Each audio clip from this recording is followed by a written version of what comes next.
KK Moirang Chengei Lampak Sigi masana sida koina sinjari maroma donor tobirak liba singi mai ngamjaba case khara dan thamjage habe wafam thambire adum laba Moirang Panam Mukna kangjei exhibition me sama hongdokpagi sigum laba mifam sida dai de lengsi biriba si grace ki phamam lang de lengsi biramba hauji da ma ke achit mama leibadagi mafam si thadok tu da chatti graba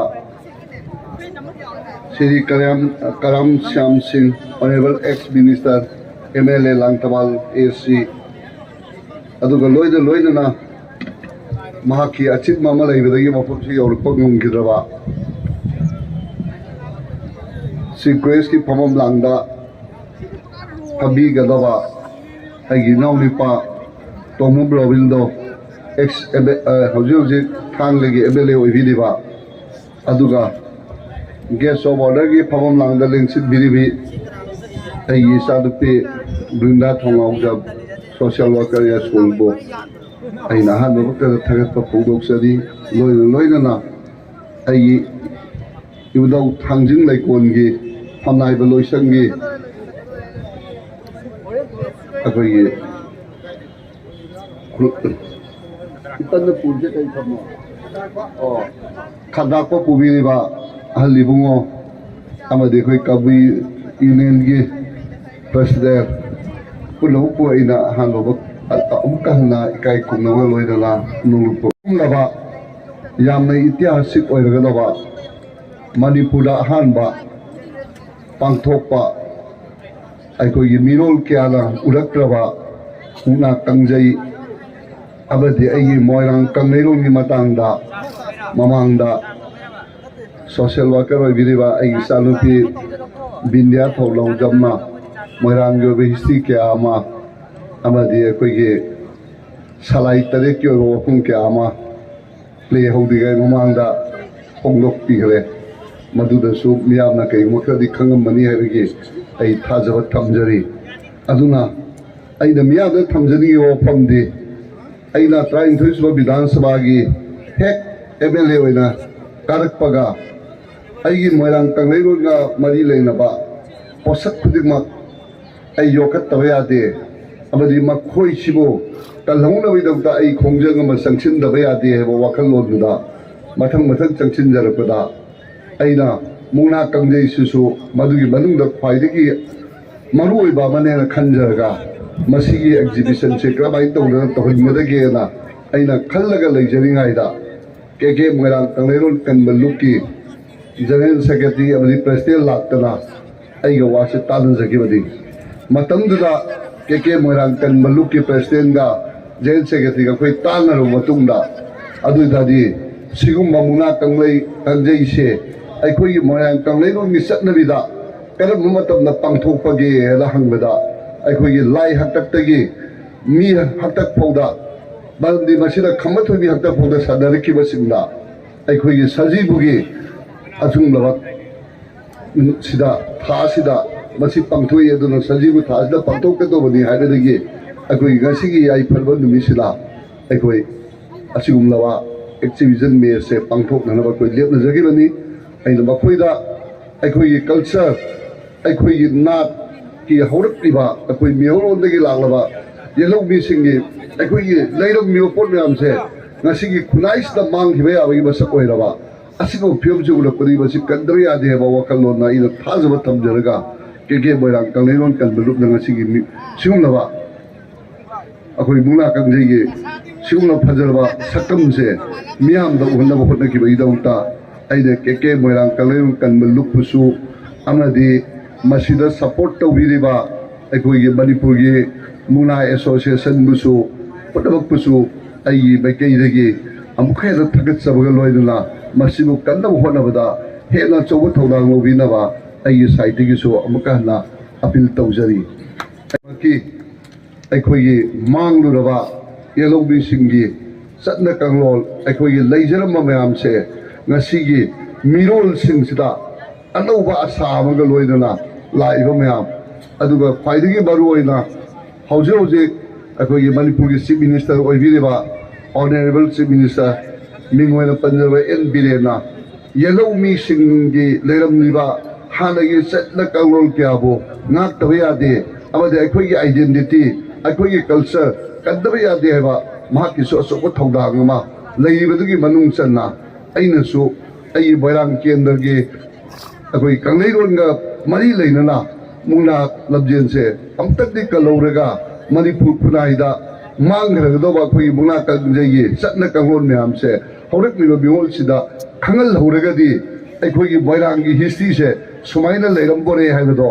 ꯑꯩꯅ ꯃꯗꯨ ꯎꯠꯆꯅꯕꯒꯤ ꯇꯥꯟꯖꯥꯗꯣ ꯂꯧꯖꯔꯒ ꯃꯁꯤꯁꯦ ꯀꯦ ꯃꯣꯏꯔꯥꯡ ꯀꯪꯂꯩꯔꯣꯟ ꯀꯟꯕ ꯂꯨꯞꯀ ꯃꯁꯤ ꯄꯥꯡꯊꯣꯛꯆꯕꯅꯤ ꯑꯁꯤꯗ ꯅꯠꯇꯦ ꯑꯩꯅ ꯃꯣꯏꯔꯥꯡ ꯀꯪꯂꯩꯔꯣꯟꯒ ꯃꯔꯤ ꯂꯩꯅꯕ ꯀꯌꯥ ꯃꯨꯛꯅꯥ ꯀꯥꯡꯖꯩꯗ ꯅꯠꯇꯦ ꯀꯥꯡ ꯁꯥꯟꯅꯕꯒꯤ ꯃꯇꯥꯡꯗꯕꯨ ꯑꯣꯏꯔꯁꯨ ꯑꯗꯨꯒꯨꯝꯂꯕ ꯋꯥꯔꯤꯁꯤꯡꯗꯨꯒ ꯃꯔꯤ ꯂꯩꯅꯕ ꯀꯌꯥ ꯀꯦ ꯃꯣꯏꯔꯥꯡ ꯀꯪꯂꯩꯔꯣꯟ ꯀꯟꯕ ꯂꯨꯞꯀ ꯇꯥꯟꯅꯔꯒ ꯑꯩ ꯄꯥꯡꯊꯣꯛꯅꯕ ꯃꯊꯪ ꯍꯣꯠꯅꯖꯔꯤ ꯑꯗꯨꯅ ꯃꯔꯝ ꯑꯣꯏꯔꯒ ꯃꯣꯏꯔꯥꯡꯗ ꯂꯩꯔꯤꯕ ꯃꯣꯏꯔꯥꯡ ꯀꯪꯂꯩꯔꯣꯟꯒ ꯃꯔꯤ ꯂꯩꯅꯕ ꯂꯩꯐꯝ ꯃꯌꯥꯝ ꯑꯃ ꯍꯧꯖꯤꯛ ꯍꯧꯖꯤक ꯈꯩꯗꯦꯜ 8ꯒꯤ ꯃꯅꯨꯡꯗ ꯈꯩꯗꯦꯜ 4ꯗꯤ ꯑꯩ ꯅꯨꯡ ꯌꯨꯡꯕ ꯍꯧꯈ꯭ꯔꯦ ꯑꯗꯨꯅ ꯍꯧꯖꯤꯛ ꯋꯥꯠꯍꯧꯔꯤꯕ ꯈꯩꯗꯦꯜ 6ꯇꯨꯁꯨ ꯅꯨꯡ ꯌꯨꯡꯅꯅꯕ ꯑꯩꯈꯣꯏ ꯃꯗꯨꯒꯤ ꯃꯐꯝꯁꯤꯡꯗꯨꯒꯤ ꯑꯩꯈꯣꯏ ꯌꯥꯝ ꯀꯟꯅ ꯍꯣꯠꯅꯔꯤ ꯍꯧꯖꯤꯛ ꯍꯧꯖꯤꯛ ꯑꯩꯈꯣꯏꯅ ꯃꯌꯥꯝ ꯐꯝꯃꯒ ꯌꯦꯡꯕꯤꯔꯤꯕ ꯑꯁꯤꯒꯨꯝꯂꯕ ꯃꯨꯛꯅꯥ ꯀꯥꯡꯖꯩꯁꯤ ꯌꯦꯡꯕꯁꯤꯒꯤ ꯃꯃꯥꯡꯗ ꯂꯩꯔꯤꯕ ꯑꯩꯈꯣꯏꯒꯤ ꯎ ꯋꯥ ꯍꯧꯔꯤꯕ ꯃꯌꯥꯝꯁꯤꯒꯤ ꯃꯔꯛꯇ ꯑꯩꯈꯣꯏ ꯈꯝꯕꯒꯤ ꯌꯨꯝꯐꯝ ꯂꯩꯔꯤ ꯃꯗꯨ ꯃꯁꯛ ꯇꯥꯡꯅꯅꯕ ꯅꯣꯡꯃꯒꯤ ꯌꯨꯝꯐꯝ ꯃꯐꯝ ꯇꯥꯡꯅꯅꯕ ꯑꯗꯨꯒ ꯑꯩꯈꯣꯏꯒꯤ ꯈꯝꯕꯕꯨ ꯁꯥꯃꯨ ꯈꯣꯡꯌꯦꯠꯈꯤꯕ ꯀꯣꯔꯤ ꯀꯩꯊꯦꯜ ꯃꯐꯝ ꯇꯥꯡꯅꯅꯕ ꯑꯁꯤꯒꯨꯝꯕ ꯃꯌꯥꯝꯁꯦ ꯍꯧꯖꯤꯛ ꯑꯩꯅ ꯆꯍꯤ 5ꯁꯤꯗ ꯏꯔꯧ ꯊꯥꯡꯖꯤꯡꯒꯤ ꯊꯧꯖꯥꯜꯗꯒꯤ ꯑꯩꯅ ꯃꯤꯌꯥꯝꯒꯤ ꯁꯦꯕꯥ ꯇꯧꯖꯗꯨꯅ ꯃꯈꯥ ꯇꯥꯅ ꯑꯃꯨꯛ ꯍꯟꯅ ꯇꯧꯔꯛꯑꯒꯗꯤ ꯑꯩꯒꯤ ꯃꯣꯏꯔꯥꯡ ꯀꯪꯂꯩꯔꯣꯟꯒꯤ ꯋꯥꯔꯤꯒ ꯍꯛꯊꯦꯡꯅꯅ ꯂꯩꯔꯤꯕ ꯃꯐꯝ ꯑꯗꯩꯗꯤ ꯖꯒꯥꯁꯤꯡ ꯑꯗꯩ ꯃꯁꯤꯒꯤ ꯋꯥꯔꯤ ꯃꯌꯥꯝꯁꯦ ꯑꯩꯒꯤ ꯃꯅꯤꯄꯨꯔ ꯈꯨꯟꯅꯥꯏꯗ ꯂꯩꯔꯤꯕ ꯑꯩꯈꯣꯏꯒꯤ ꯀꯥꯡꯂꯨꯞ ꯈꯨꯗꯤꯡꯒꯤ ꯑꯩꯈꯣꯏꯒꯤ ꯄ꯭ꯔꯖꯥ ꯃꯤꯌꯥꯝꯗ ꯈꯪꯍꯟꯅꯅꯕ ꯀꯦ ꯃꯣꯏꯔꯥꯡ ꯀꯪꯂꯩꯔꯣꯟ ꯀꯟꯕ ꯂꯨꯞ ꯑꯃꯗꯤ ꯑꯩꯈꯣꯏ ꯌꯥꯒꯩꯔꯦꯜꯒ ꯈꯟꯅꯖꯔꯒ ꯑꯩꯈꯣꯏ ꯌꯥꯔꯤꯕꯈꯩ ꯑꯩ ꯄꯥꯡꯊꯣꯛꯅꯅꯕ ꯑꯩꯒꯤ ꯁꯥꯏꯠꯇꯒꯤ ꯍꯣꯠꯅꯖꯒꯅꯤ ꯑꯗꯨꯅ ꯑꯩꯈꯣꯏ ꯑꯃꯗꯤ ꯃꯅꯤꯄꯨꯔ ꯈꯨꯟꯅꯥꯏꯁꯤꯗ ꯑꯩꯈꯣꯏꯒꯤ ꯀꯥꯡꯂꯨꯞ ꯈꯨꯗꯤꯡꯒꯤ ꯖꯥꯇꯤ ꯈꯨꯗꯤꯡꯃꯛꯅ ꯑꯩꯈꯣꯏ ꯌꯦꯜꯍꯧꯃꯩꯅ ꯃꯇꯝ ꯀꯌꯥꯗꯒꯤ ꯆꯠꯅꯔꯛꯂꯕ ꯑꯩꯈꯣꯏꯒꯤ ꯆꯠꯅ ꯀꯥꯡꯂꯣꯟ ꯃꯌꯥꯝꯁꯦ ꯉꯥꯛꯅꯅꯕ ꯍꯣꯠꯅꯕꯗ ꯑꯆꯧꯕ ꯊꯧꯗꯥꯡ ꯂꯧꯕꯤꯔꯛꯄꯁꯤꯡ ꯑꯗꯨꯗꯁꯨ ꯑꯩꯒꯤ ꯁꯥꯏꯠꯇꯒꯤ ꯉꯝꯖꯕ ꯃꯇꯦꯡ ꯄꯥꯡꯒꯅꯤ ꯍꯥꯏꯕ ꯁꯤꯃꯁꯨ ꯑꯩꯒꯤ ꯁꯥꯏꯠꯇꯒꯤ ꯊꯝꯖꯔꯒ ꯉꯁꯤꯒꯤ ꯁꯤꯒꯨꯝꯂꯕ ꯃꯨꯛꯅꯥ ꯀꯥꯡꯖꯩꯒꯤ ꯑꯦꯛꯖꯤꯕꯤꯁꯟ ꯃꯦꯁꯦ ꯃꯅꯤꯄꯨꯔꯒꯤ ꯃꯐꯝ ꯑꯇꯩꯗꯁꯨ ꯎꯠꯇꯨꯅ ꯑꯩꯈꯣꯏꯒꯤ ꯌꯦꯜꯍꯧꯃꯤꯁꯤꯡꯅ ꯆꯠꯅꯔꯝꯕ ꯇꯧꯅꯔꯝꯕ ꯊꯕꯛ ꯊꯧꯔꯝ ꯃꯌꯥꯝꯁꯦ ꯑꯩꯈꯣꯏ ꯍꯧꯔꯛꯂꯤꯕ ꯇꯨꯡꯒꯤ ꯃꯤꯔꯣꯜ ꯑꯣꯏꯒꯗꯧꯔꯤꯕ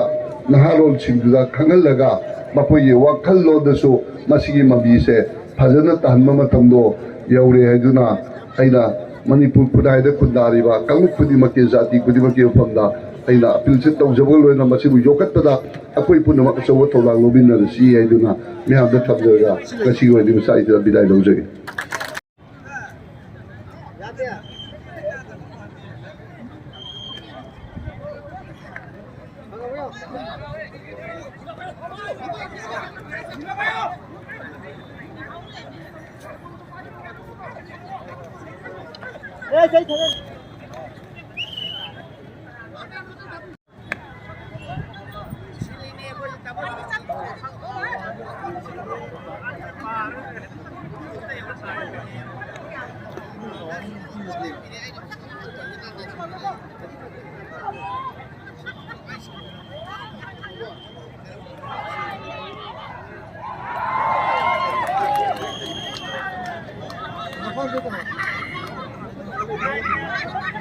ngân sân kita.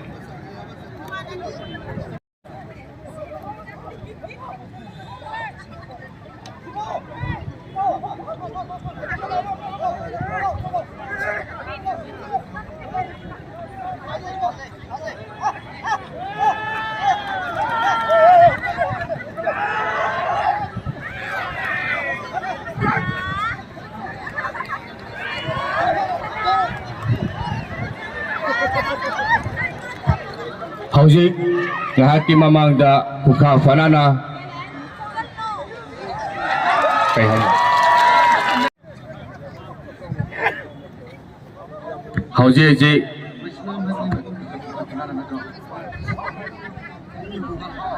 Hauzik Ice Romesh Chandra Kuntak Panana Amasu Sankre Hauzik Lairiba Panjalasi Kuntak Pana Panjalani Kunka Pana Panjalani Animag Chap Manari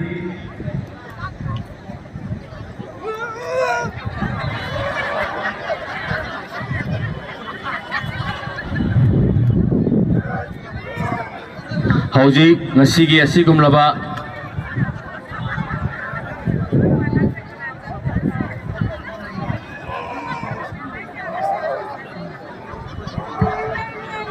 Hauzik aikoigi asigumlaba yelomi masana asida mateng pangbirakpa leptana pangbirakli madugi manungda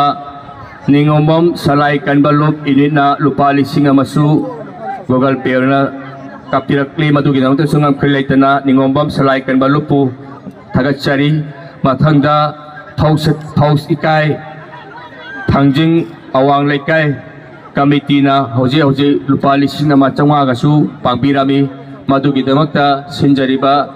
KK Moirang Chengei Lampak kanbaluk ki maikai ngamkhai leitana thagarpa phongdok sari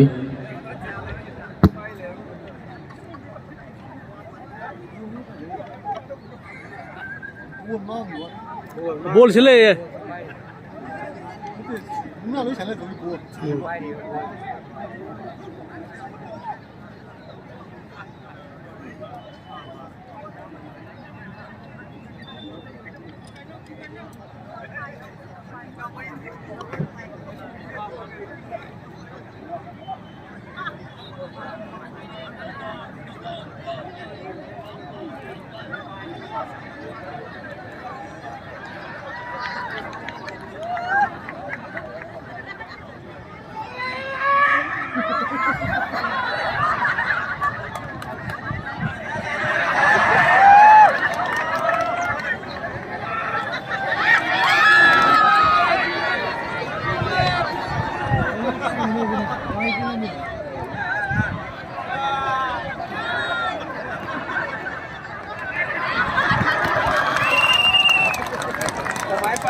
Sana sang pahari thakla election kha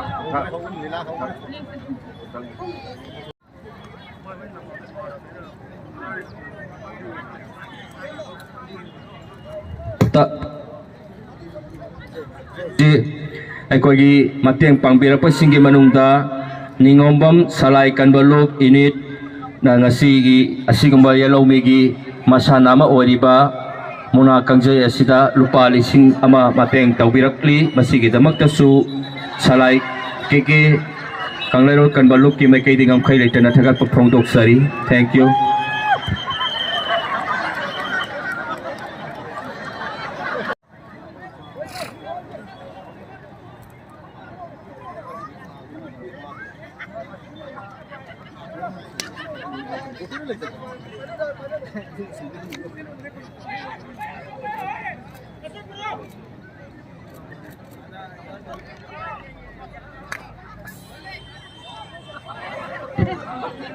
Hauzik yamna ingna chingna lemna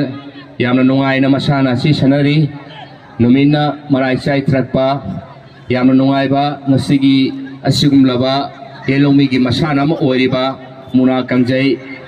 mirol ahumna ubak phangidriba sai yankhai gi mamangda sanakhiba duma masana amadugi hek maktungda ngasi moirangda ahan boina yelomi gi masana si sanari yamna nungai ba masana ni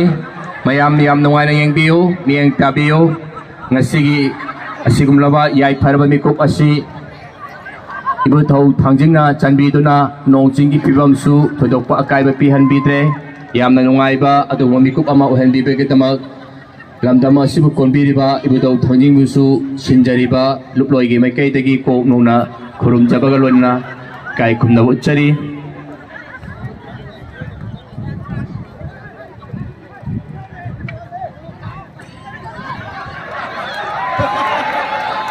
chan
kuntak panagi ahanba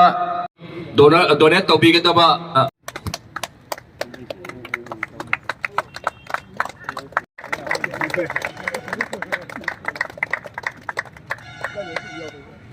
Srimati Bindra Thongauzam Social Worker High School Saipuna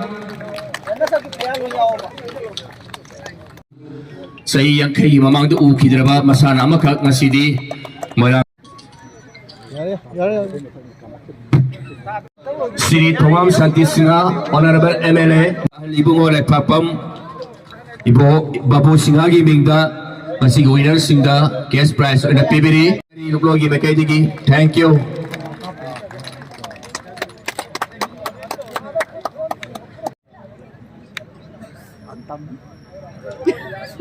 no publicity